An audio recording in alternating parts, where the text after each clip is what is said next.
aquele texto muito conhecido, que tem como subtítulo da Sociedade Bíblica do Brasil, a entrada triunfal de Jesus em Jerusalém. A entrada triunfal de Jesus em Jerusalém.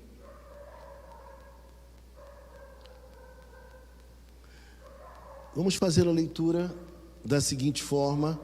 Não sei se todos têm Bíblia, não sei se vai conseguir colocar na tela. Se tivesse na tela, eu iria fazer a leitura responsiva, mas vou fazer a leitura então. Lucas 19, versículos 28 a 40. Diz assim a palavra do Senhor: E dito isto, prosseguia Jesus subindo para Jerusalém. Ora, aconteceu que ao aproximar-se de Betfagé e de Betânia, junto ao Monte das Oliveiras, enviou 2 de seus discípulos, dizendo-lhes: Ide à aldeia fronteira e ali, ao entrardes, achareis preso um jumentinho, que jamais homem algum montou. Saltai-o e trazei-o. Se alguém vos perguntar: por que o soltais? Respondereis assim: porque o Senhor precisa dele. E indo os que foram mandados, acharam segundo lhes dissera Jesus. Quando eles estavam soltando o jumentinho, seus donos lhe disseram: por que o soltais? Responderam: porque o Senhor precisa dele. Então o trouxeram e, pondo as suas vestes sobre ele, ajudaram Jesus a montar. Indo ele, estendiam no caminho as suas vestes. E quando se aproximava da descida do Monte das Oliveiras, toda a multidão dos discípulos passou, jubilosa, a louvar a Deus em alta voz, por todos os milagres que tinham visto, dizendo: bendito é o Rei que vem em nome do Senhor, paz no céu e glória nas maiores alturas. Ora, alguns dos fariseus lhe disseram em meio à multidão: Mestre, repreende os teus discípulos. Mas ele lhes respondeu: asseguro-vos que, se eles se calarem, as próprias pedras clamarão. Vamos orar? Senhor nosso Deus e nosso Pai Celestial, nós queremos te agradecer, ó Deus, pela tua palavra, pela oportunidade que temos hoje, Pai.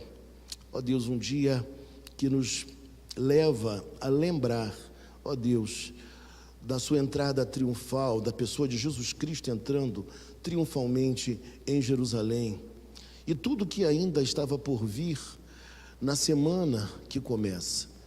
E a nossa lembrança é forte, é vívida por esses textos tão conhecidos. Nosso coração fica compungido, mas nós queremos te louvar, ó Pai. Te louvar, ó Deus Pai, por tudo que Jesus Cristo fez, pela sua entrega, pela sua dor, mas também pela sua vitória ao ressuscitar ao terceiro dia. Obrigado, meu Deus, por este momento. Nós te oramos assim, em nome de Jesus. Amém.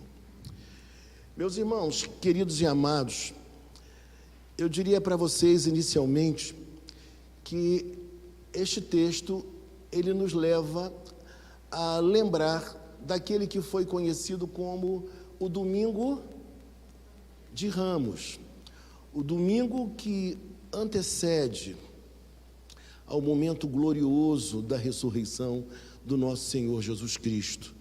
Eu diria para você, meus irmãos, que no texto aqui Lucas escreve para lembrar justamente aos seus leitores que Jesus estava indo em direção a Jerusalém com uma finalidade específica. Ele estava indo a Jerusalém para cumprir um propósito previamente estabelecido por Deus. E talvez uma das lembranças que esse texto traz ao nosso coração e à nossa percepção da vida é que existem, de fato, missões que Deus deu a nós, incumbências que Ele trouxe a mim e a você, e que nós precisamos cumpri-las, executá-las. Precisamos entender ainda que durante a nossa existência, a nossa vida, nós teremos momentos agudos, momentos tristes, porque o próprio Filho de Deus veio a este mundo e sofreu. E quando eu olho para o texto, eu vejo que o texto inicialmente no verso 28 nos diz: e dito isto, prosseguia Jesus subindo para Jerusalém. Ora, aconteceu que ao aproximar-se de Betfagé e de Betânia, junto ao Monte das Oliveiras, enviou 2 de seus discípulos. Esses 2 lugarejos, essas 2 aldeias, elas estão na mesma região ali, próxima a Jerusalém. Elas são vistas como um território só, embora aqui no texto esteja especificado tanto Betfagé como também Betânia. Mas o importante para nós aqui é que Jesus comissiona 2 de seus discípulos para cumprirem um papel, cumprirem uma missão. Ou seja, os seus discípulos não são chamados para ficarem ociosos, parados, sem fazer algo para Ele. Jesus comissiona pessoas para que elas trabalhem e que executem um papel previamente estabelecido. E o versículo vai nos dizer assim, dizendo-lhes: ide à aldeia fronteira e ali, ao entrardes, achareis preso um jumentinho, que jamais homem algum montou. Saltai-o e trazei-o. O que vai acontecer, meus irmãos, aqui, é que Jesus, para cumprir o que está em Zacarias capítulo 9, versículo 9, ele vai lançar mão de um jumentinho para poder entrar em Jerusalém. E o que é curioso dizer é que ele não vai entrar com um cavalo, ele vai entrar com um jumentinho. E algumas coisas importantes nós temos que destacar. A primeira delas é que, se ele entrasse com um cavalo, à semelhança dos cortejos romanos, quando alguma autoridade entrava em alguma cidade, seria um sinal de pompa, de poder humano, seria uma ideia nessa direção, de alguém que é guerreiro, de alguém que, de fato, tem uma proposta de conquista de um império humano, de um reino humano. E nós sabemos muito bem que o reino do nosso Deus não é um reino deste mundo. Jesus não tinha nenhum desejo de retirar o Império Romano e ele assumir, embora essa fosse a expectativa das pessoas. As pessoas imaginavam que Jesus seria esse rei guerreiro, à semelhança de Davi, que iria destronar o imperador romano e assumir o lugar, libertando o império, ou seja, libertando inclusive Israel da mão do imperador romano. E toda aquela carga de impostos, toda aquela opressão que eles viviam ali. Mas o seu cortejo real não tinha cavalos. Vai ser um cortejo com um jumentinho.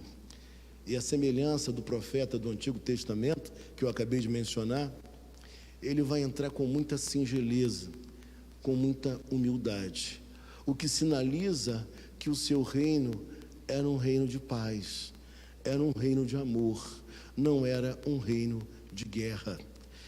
Era a sua grande missão promover a paz, reconciliar o homem com Deus e trazer as pessoas para este reino espiritual. E como eu agradeço a Deus de poder olhar e verificar que Jesus, embora fosse plenamente humano, ele também era plenamente divino, verdadeiramente homem e verdadeiramente Deus. E aqui o texto mostra para nós que ele orienta previamente a 2 de seus discípulos para que eles atendessem essa missão. Ele conta por antecipação tudo o que iria acontecer. E por que isso? Porque ele era Deus. E por ser Deus, ele sabia exatamente o que estava por acontecer. E o texto nos diz assim, veja comigo, versículo 31. Se alguém vos perguntar por que o soltais, respondereis assim, porque o Senhor precisa dele. Porque o Senhor precisa dele. O grande autor, William MacDonald, ele entende aqui que de alguma forma o proprietário do jumentinho era alguém que já conhecia Jesus e que já fora abençoado com algum milagre realizado pelo Senhor. É a ideia de William MacDonald. Ele acreditava assim. Mas também é interessante dizer a vocês que era muito comum que os reis, os imperadores mandassem, comissionassem pessoas de 2 em 2 para certas missões, como é o caso aqui em que Jesus envia a esses 2. E quando a gente olha para o texto, nós verificamos que tudo deve atender à vontade e ao desígnio de Deus. A nossa vontade precisa estar sujeita à vontade do Senhor. E o texto nos fala de maneira clara, porque o Senhor precisa dele, deveria ser a resposta de seus discípulos. E indo os que foram mandados, acharam segundo lhes dissera Jesus. E obviamente a fama de Jesus crescia, todos o conheciam e sabiam das novidades daqueles dias, e obviamente era muito comum também que as autoridades, elas pudessem lançar em alguns momentos específicos da propriedade de alguém, de alguma coisa que pertencesse a alguém para uma finalidade, e as pessoas concediam assim. E o texto nos diz, veja comigo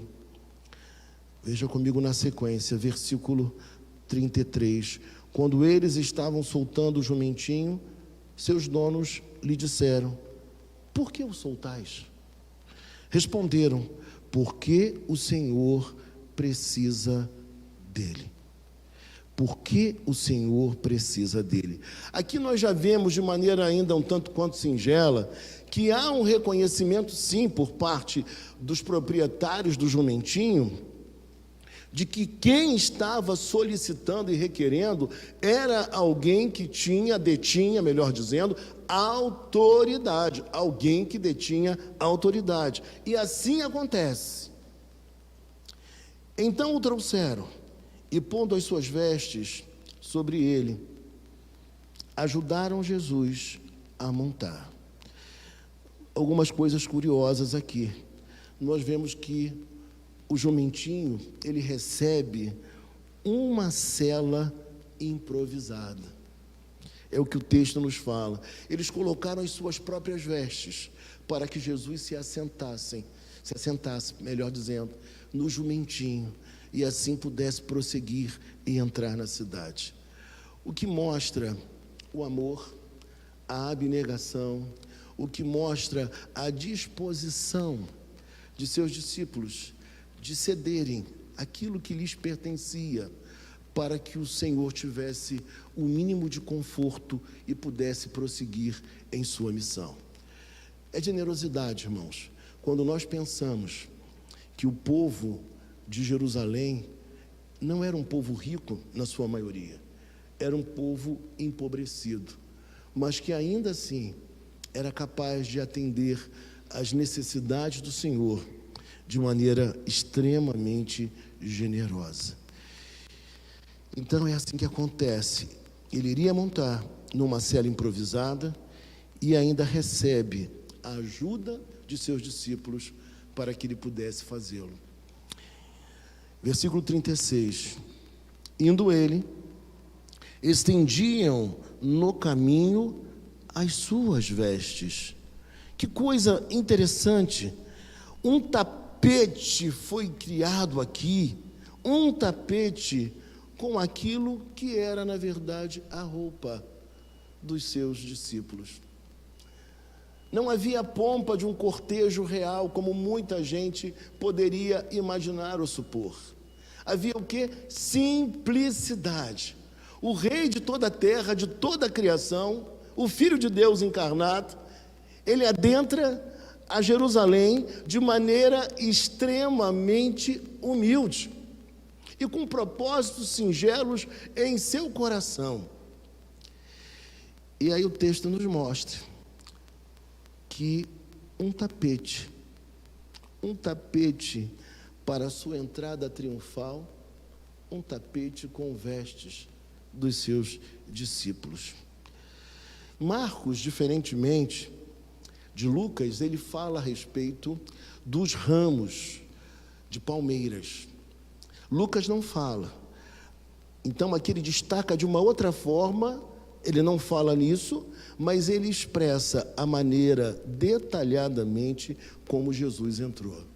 E o que eu acho tão lindo em Lucas é que Lucas consegue perceber esses detalhes que nos comunicam tanta beleza, tanta singeleza para com uma cena que por si só já é tão comovente. Ele mostra os discípulos preparando a cela improvisada, ele mostra que o cortejo está passando por um tapete que não é um tapete belíssimo para o rei passar, mas é um tapete feito com as próprias roupas daqueles que ali estavam. E é dessa forma que Jesus adentra Jerusalém, sabendo que aquele era um momento muito importante na sua missão, mas que apontava para a dor, para o sofrimento, para a sua entrega. É isso que aguardava Jesus.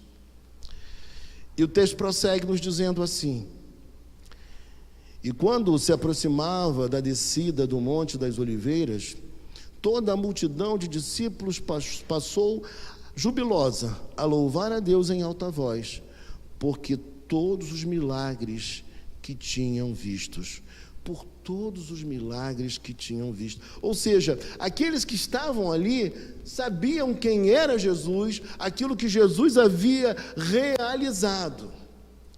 Não eram pessoas que estavam sendo movidas apenas pelas massas, mas pessoas que conheciam Jesus e sabiam daquilo que ele era capaz de realizar, que ele era capaz de fazer. Outra coisa importante é que eles louvam a Jesus, eles agradecem a Deus pela vida daquele que vem em nome do Senhor. O que já significa dizer que eles estavam reconhecendo em Jesus o Messias, o Rei prometido. Mas, diferentemente do que eles esperavam, não era um rei à semelhança do rei Davi, com pompa, com poder. Não, era um rei que vinha com simplicidade para trazer outros valores e por ter uma proposta completamente diferente dos reinos humanos. E na sequência ele diz assim, verso 38, veja comigo, diz assim o texto, dizendo: bendito é o rei que vem em nome do Senhor, paz no céu e glória nas maiores alturas.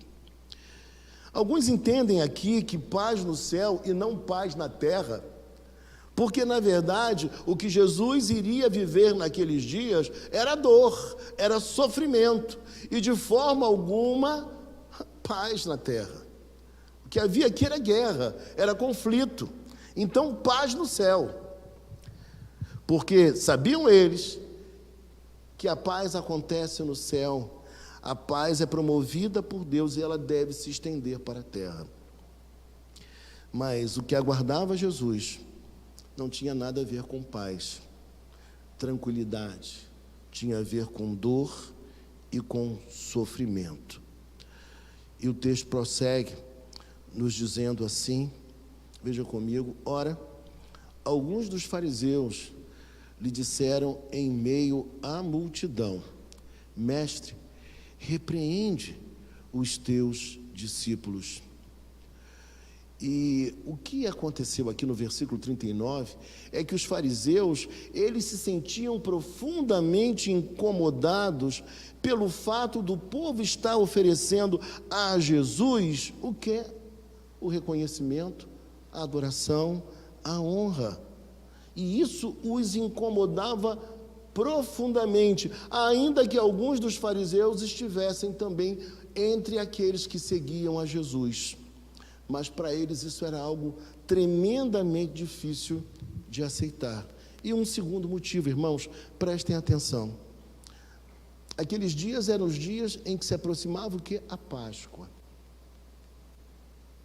E a Páscoa, vocês devem lembrar, ela nos remete à libertação do povo de Israel do domínio do Egito, de Faraó. Então, poderia ser que essa movimentação toda, que esse cortejo, que todas as coisas que estavam acontecendo, elas pudessem sinalizar para uma sublevação da ordem.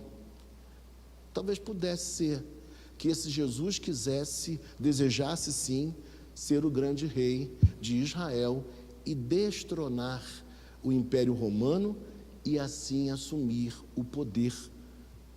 Então, talvez fosse um momento propício para a libertação da nação de Israel do domínio romano. Poderia ser a ocasião mais propícia. E eles sabiam que essa ideia poderia vir à mente dos romanos.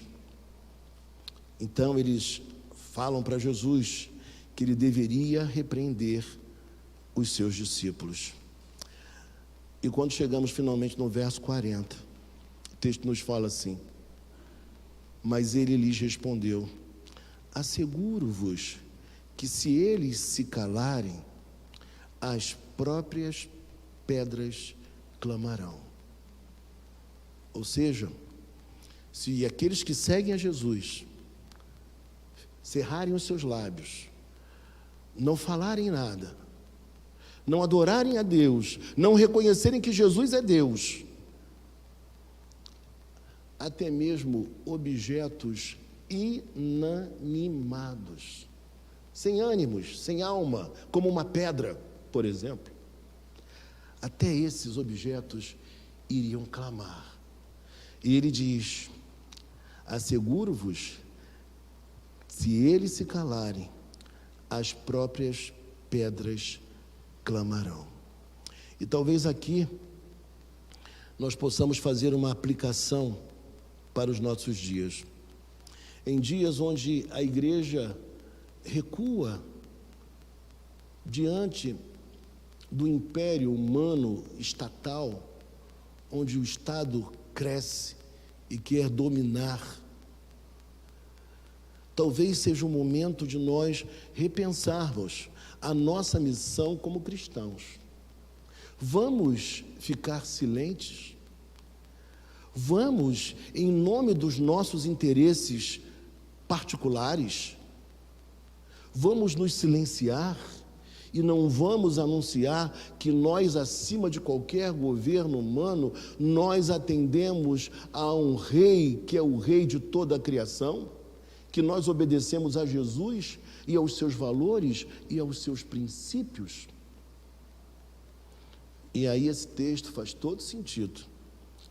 Mas ele lhes respondeu: asseguro-vos que se eles se calarem, as próprias pedras clamarão. E é curioso dizer que, certa feita, um pastor pegou esse versículo e deu uma interpretação um tanto quanto diferente dessa que eu estou mencionando aqui. Ele disse que se a igreja se calar, se a igreja não se posicionar, se a igreja não estiver ao lado do Evangelho de Jesus Cristo, Deus é capaz de levantar pessoas de fora da igreja, e que ele se referia a essas pessoas como pedras, porque não nasceram espiritualmente.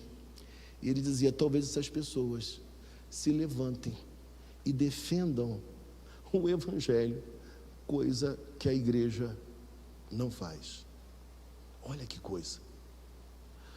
E eu diria para vocês, neste domingo chamado por muitos de Domingo de Ramos, domingo do qual Jesus Cristo entrou de maneira triunfal, mas não triunfal aos olhos humanos. Ele entrou de maneira extremamente singela e humilde, mas ele não recalcitrou, ele não voltou atrás, ele cumpriu a sua missão, ainda que essa missão envolvesse sofrimento, dor e morte. Nós vamos participar da Santa Ceia e nós sabemos que, como disse o profeta, o castigo que nos traz a paz estava sobre ele, e pelas suas pisaduras nós fomos sarados. E a obra dele é a obra que nos concede a reconciliação com Deus, que nos traz o perdão de pecados e a condição de viver num reino de paz, num reino de amor, num reino muito diferente dos reinos deste mundo. Reinos movidos e marcados pela corrupção, pela violência. Reinos deste mundo que nós não podemos, de forma alguma, aplaudir. Que nós precisamos denunciar que esses reinos não estão de acordo com a palavra de Deus, com a vontade de Deus. Portanto, meus amados irmãos, nós estamos hoje relembrando este momento tão crucial, tão importante na história do cristianismo, algo real que aconteceu. E hoje que nós vamos participar do pão e do vinho, nós precisamos nos quebrantar. Nós precisamos lembrar, inclusive, na sequência, se nós fôssemos prosseguir mais, nós iríamos ver isso, que Jesus chorou ao contemplar Jerusalém. Está no versículo 41 e seguinte. Jesus chora porque ele olha para aquela cidade que o rejeitaria. Mas nós, nesta manhã, nós vamos nos posicionar diante de Cristo, diante de Deus. Vamos confessar nossos pecados, vamos reafirmar a nossa fé e a nossa crença. E vamos continuar a viver a beleza, a singeleza e a riqueza deste reino, que não é deste mundo, mas é um reino eterno. E é isso que nós vamos fazer agora. Vamos então, meus irmãos, curvar a nossa fronte,